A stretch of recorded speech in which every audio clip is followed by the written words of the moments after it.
Morning guys, welcome from Padum.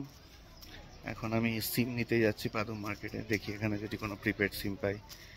আমার দুটো যে সিম আছে, এয়ারটেল আর জিও, দুটোই প্রিপেড, তাই এখানে কাজ করছে না।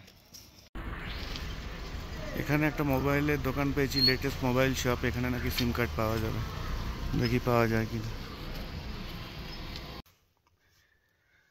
High friends, the good news is পাদুমে আমি সিম পেয়ে গেছি। আমাকে 500 রুপিস দিতে হলো, একটু হাঁপাচ্ছি।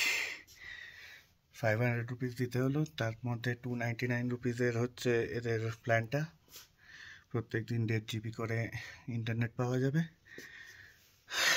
আর আনলিমিটেড কলস।